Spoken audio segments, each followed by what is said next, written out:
This is CPE for Kids, a Bible truth ministry. Hi George, do you have another good story? We want to hear a good story. Yes, please tell us a good story, George. We love good stories. Pretty please, Teacher George. Can you tell us a good story? Please, George, tell them a good story. Maybe George doesn't know any good stories.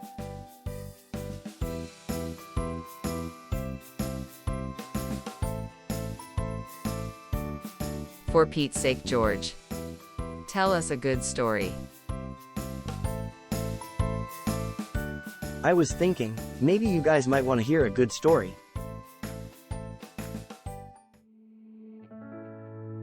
It's story time for kids.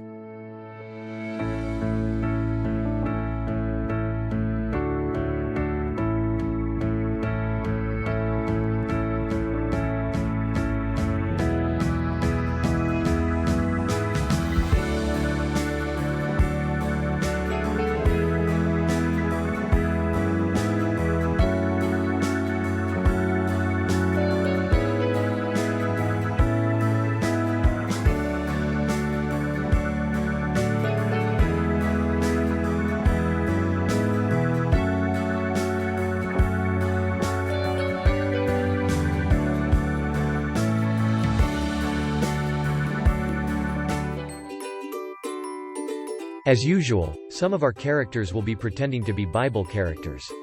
We do this to bring God's stories to life. Thanks for your understanding.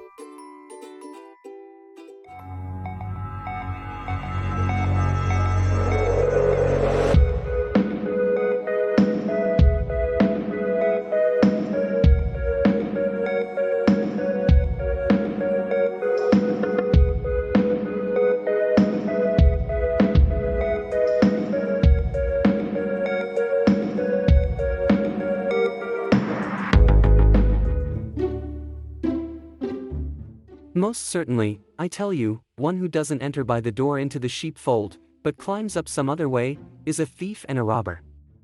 But one who enters in by the door is the shepherd of the sheep. The gatekeeper opens the gate for him, and the sheep listen to his voice. He calls his own sheep by name, and leads them out. Whenever he brings out his own sheep, he goes before them, and the sheep follow him, for they know his voice. They will by no means follow a stranger, but will flee from him, for they don't know the voice of strangers. Jesus spoke this parable to them, but they didn't understand what he was telling them. Jesus therefore said to them again, Most certainly, I tell you, I am the sheep's door. All who came before me are thieves and robbers, but the sheep didn't listen to them. I am the door.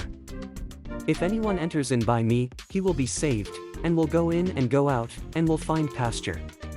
The thief only comes to steal, kill, and destroy. I came that they may have life, and may have it abundantly. I am the good shepherd. The good shepherd lays down his life for the sheep. He who is a hired hand, and not a shepherd, who doesn't own the sheep, sees the wolf coming, leaves the sheep, and flees. The wolf snatches the sheep and scatters them. The hired hand flees because he is a hired hand, and doesn't care for the sheep. I am the good shepherd. I know my own, and I'm known by my own, even as the Father knows me, and I know the Father. I lay down my life for the sheep. I have other sheep, which are not of this fold. I must bring them also, and they will hear my voice. They will become one flock with one shepherd. Therefore the Father loves me, because I lay down my life, that I may take it again. No one takes it away from me, but I lay it down by myself. I have power to lay it down, and I have power to take it again. I received this commandment from my Father. Therefore a division arose again among the Jews because of these words. Many of them said, He has a demon, and is insane. Why do you listen to him? Others said, These are not the sayings of one possessed by a demon. It isn't possible for a demon to open the eyes of the blind, is it? It was the feast of the dedication at Jerusalem. It was winter, and Jesus was walking in the temple, in Solomon's porch. The Jews therefore came around him and said to him, How long will you hold us in suspense? If you are the Christ, tell us plainly. Jesus answered them. I told you, and you don't believe. The works that I do in my Father's name, these testify about me. But you don't believe, because you are not of my sheep, as I told you. My sheep hear my voice, and I know them, and they follow me. I give eternal life to them. They will never perish, and no one will snatch them out of my hand. My Father who has given them to me is greater than all. No one is able to snatch them out of my Father's hand. I and the Father are one.